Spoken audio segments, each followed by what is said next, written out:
I normally do the big introductions, but I think you recognise Mr. Neil Hannon, who is kicking... Oh, do you have a microphone there? Or? No microphone for Mr. Hannon. This is terrible. Oh, there you go. Who is kicking off the chat room for 2017. Rock and roll. Rock and roll. You're on stage 7:30. You've an hour, which is a long time, but not a long time with all your arsenal of hits. Don't mention Arsenal. Oh, God. Well, I'm going to talk about Man U in a while. Yeah. It's making the set list out a bit tricky these days. Yeah, set list. It's tricky for a 2-hour show, when we're playing for ourselves. But an hour's show, we're trying to do an abridged version of the full kind of Divine Comedy experience. We just, I just have to get changed much quicker, Out of Napoleon, into the banker. Oh no, I've given it all away now. But we do, 3 or 4 from Foreverland and a bunch of hits and a few other very long ones where they can all go to the bar. Now, Neil, you weren't exactly on your uppers the last 5 or 6 years, but this is a real smash hit. Number 3 in Ireland, 7 in the UK, 18 in France. Thank you. Did you think your sort of chart-conquering days were behind you? Yes. I had no idea that it was even possible. I didn't think I was allowed back in the charts, being of a certain age. And it was a happy day when Natalie called me up and said, number 7 in the UK, because that is our highest album chart placing in the UK. Really? It is. Apart from the best of, and they don't count. Yeah. I was astonished. It's great. Thank you to everyone here and there and in the world. I love you. The one, good thing or maybe drawback with being in the top 5 in Ireland is you have to do the show busy things. Like I saw you picked your favourite 6 albums, the Daily Express. Do you enjoy that kind of thing? Is it necessary evil, or do you quite enjoy the celeb kind of thing? I don't mind the individual moments of press. I don't mind talking to people. I quite like talking about myself and my work. Who doesn't? The problem is the amount of it, Yeah. And if you do 20 interviews in a day on the phone, that becomes a little bit grating by the 15th. And especially if you're talking to some guy in Peru on a bad phone line and they're asking you the same inane questions that some guy from BBC Norwich just asked you. You just, No, I can imagine. But I love the press. Now, we mustn't laugh at foreign people. That would be awful. But when you do go to press conferences, it's often like, do you have a message for your fans in Finland? You're not going to say, like, fuck off, Finland. I mean, it's kind of hard to maybe personalise a message. I was watching Anchorman last night. Go fuck yourself, San Diego. What did I say? That was brilliant. Personalised message for Finland. You've got a great educational system. I wish we could replicate it here. Yes, well done, Finland. Yeah. And aren't they giving everybody a basic wage now? Yeah. Oh, yes, a living wage. And that's a brilliant idea. A tough sell, especially to Leo Varadkar. He's so cool, and yet so not. Yes. That's a good way of summing him up, actually. I'm just thinking with all this amazing back catalogue, do you sort of fall in and out of love and then back in love with songs? Yeah, in fact, the nice thing about sort of the longevity is that we're around long enough that songs that I have been allergic to for a decade, I can actually rustle back up again in rehearsal and go, oh, I'm quite enjoying this one. Let's play this one, So they all come back around eventually. And, it's a happy day when I feel when my stomach doesn't heave at the idea of playing a certain song. Steve Van Zandt was telling us that he has to know about 250 Springsteen songs. How many would Tosh and the lads have to know of your back catalogue? And we stick to about 30, 35 at any one given moment.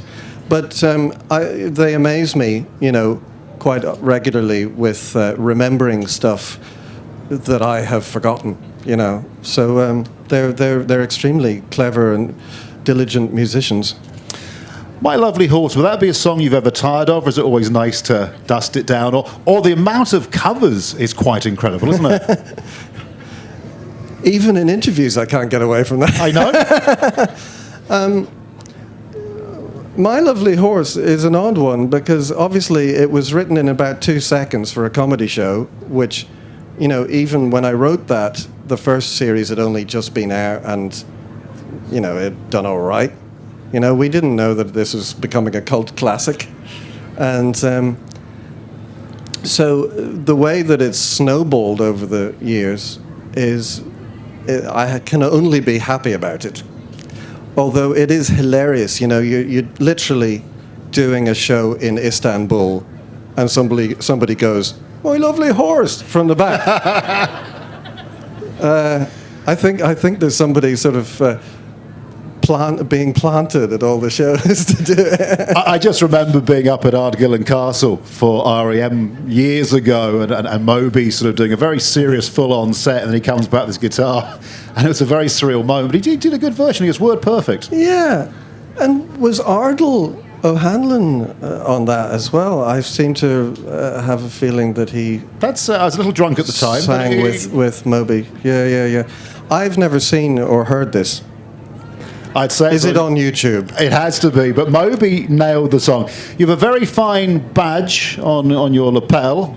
I was talking to a friend of yours, Mr. Walsh, who said he finally managed to broker a meeting between you and God, aka Jeff Lynne, in June in Sheffield. I think I saw a photo, and your grin is fairly shit-eating.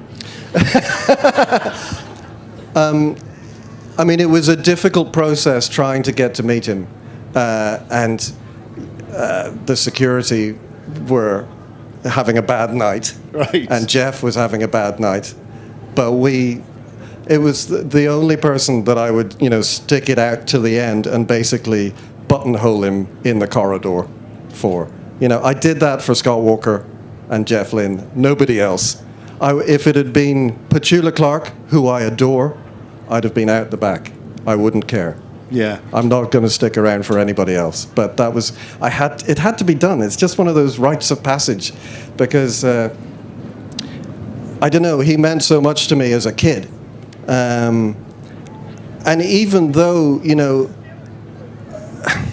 even though in sort of with as the time goes on and you listen with a more critical ear, you know, there's certain things that are fantastic about ELO, certain things that are less fantastic.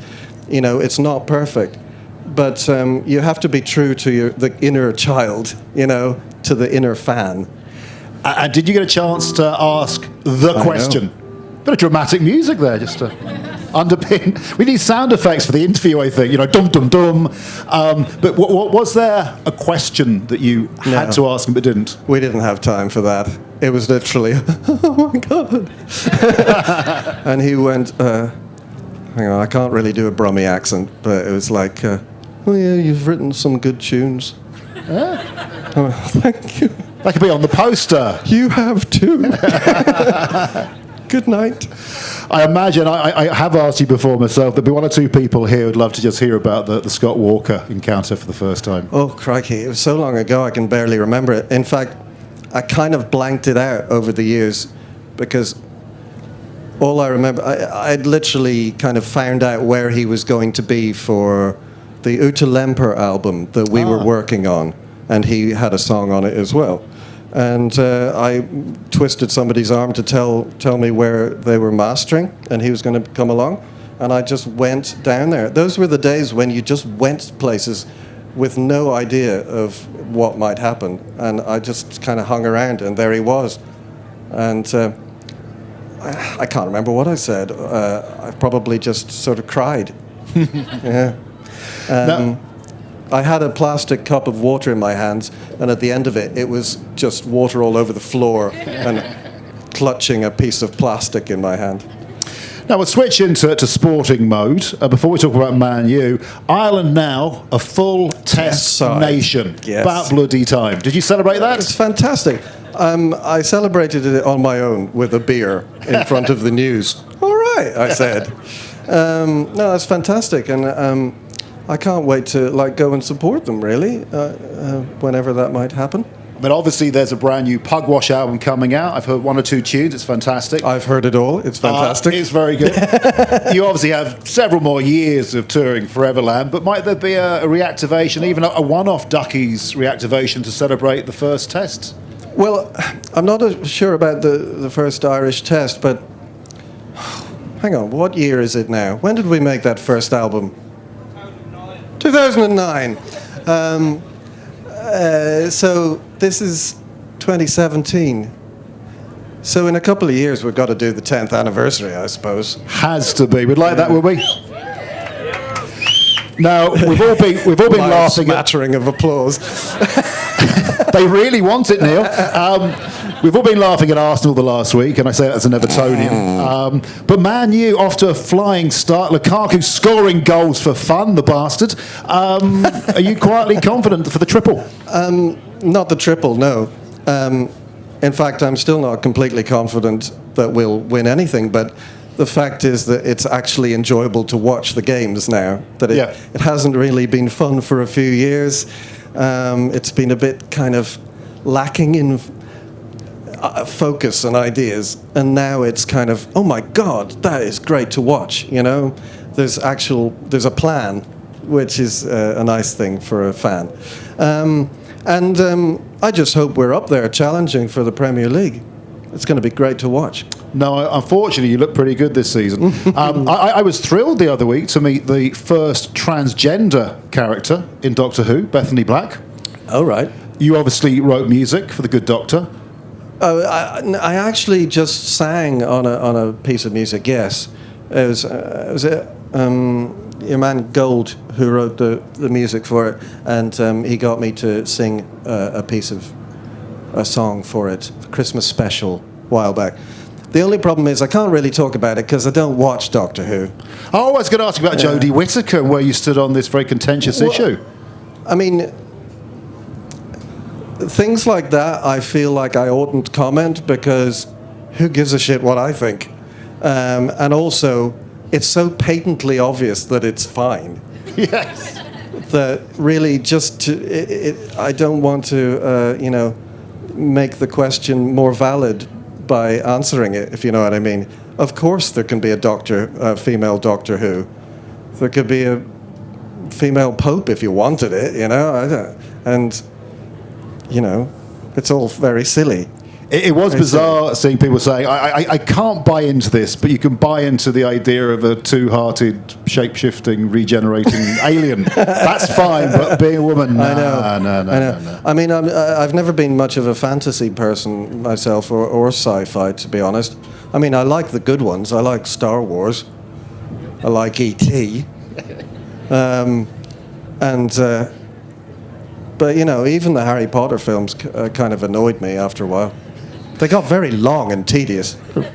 Now, you probably know this. I thought I knew everything about Ian, Neil, apart from the fact his real name is Ian. But I hadn't realised, Frank, that you actually won an episode of Celebrity Mastermind. Yes. And your subject was? Frasier, of course. The only sad thing is, because I loved Frasier, I still do, but I had to, I forced myself to do so much, memorizing and learning of the episodes because I'm so competitive. I kind of put myself off, and it's only recently that I've been able to watch any of it again 5 years later, And how did you do in the general knowledge round? Obviously quite well as well. I did all right, yeah. Yeah, it was between me and the BBC's political editor at the time. Oh, what was his name? Anyway, he was doing well, but then he was leading after the first round. And does anybody care about this? And then he was doing his final round. I'd got my 2 scores, and he was going to win. And then they asked him what constituency Tony Blair had won in to begin with, I think. And he just went, I ought to know this. I could see his brain moving. And he was like, I'm going to look stupid if I don't answer this question. And he took his time and he didn't pass. And he went, and he just blanked on it. It was brilliant. And he missed out by a point, and I won. But not that he's competitive. Not that I'm at all competitive. Obviously, the Divine Comedy have to go into their group huddle before their main stage performance. Do we have any questions before we let Neil escape? No. Gentlemen here? Not tonight, because obviously not enough time to do our own stuff, let alone covers. But, hang on. I think there might be one little cover in there. But, okay. We've only ever attempted, Mr. Blue Sky, did that back in the day with the orchestra, even in the Royal Festival Hall, which that was quite a moment. The problem is, everybody loves a lot of bands, a lot of music. Imagine if, you have the capacity to play all of these songs, but then people always kind of want to hear yours, because that's who they've come to see. So in the end, you rarely do covers these days. I think I saw a lady there with a hand up. Who's your favourite contemporary band? Irish band. Favourite contemporary Irish band? Just make it really hard. I think it's still Villagers.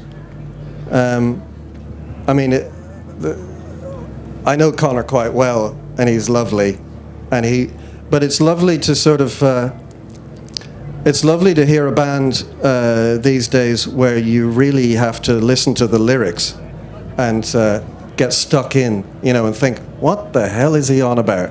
And I love kind of asking those questions. And it doesn't even matter to me if I ever find out what he's on about. It's just the idea, the curiosity, yeah. Because you guys both did the Bowie prom last year, which was fantastic. You told me it was challenging and daunting, but really good fun to do. Yeah, I was asked at the last minute to do Station to Station, and it was like, holy shit, this is like 8 minutes long and complicated. But it was a joy to kind of really get stuck in and, see the detail that went into that song. And Mr. Blue Sky, is that a tricky song to tackle? I mean, obviously you admire the guy, but is it a hard song to perform live? Do you have to really up your game for that? Mr. Blue Sky, it's really, the problem lies with the bass player. The bass line is hilariously weird, yeah. I think I saw a hand, the lady there. Who's your favourite Frasier character? Well, my favourite Frasier character has always been Niles. David Hyde Pierce is a fabulous comic actor, and even though Kelsey Grammer is the rock that the show relies upon, I think Niles has always had the funniest lines, and also because he kind of reminds me a little bit of me. I'm sure none of us were thinking that, were we? Not any of us. I saw a hand or two, lady straight through there, yeah? Oh, you obviously weren't here for the first part of the... Nah. I think one album about cricket was enough. We made 2. But we'll play again sometime. I think I saw another hand. Gentleman there. Sorry, just went with the first half as well. So It's all right. whenever you play the songs from other states in Ireland, you get like a special, something special for the crowd and all. Yeah, I mean, when I try to, resist my lovely horse until, like, the power goes, I try to resist until there's a technical issue on stage and I need to fill in for a minute. But I'd really love people to shout for, like, something from the IT crowd for a change, Make it happen tonight, lads. Yeah, I always liked the emergency number. For the fire brigade. 0998 011 dun, dun, dun. It was a good tune. I think I saw. Did I see another hand there, or should we let Neil escape? And there we are. Final question. Sport related.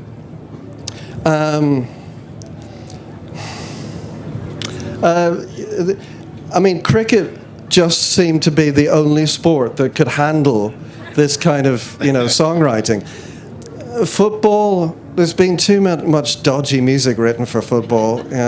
I don't want to add to that. No. I think I'd rather write songs about trade unionism or something kind of really abstract, and random. But I mean, I don't really close off any lyrical avenue for the Divine Comedy anyway. So sport tends to get into that as well by accident, just terminology. Yeah. Mr. Neil Hannon, thank you so much. Thank you. Thanks, Stuart.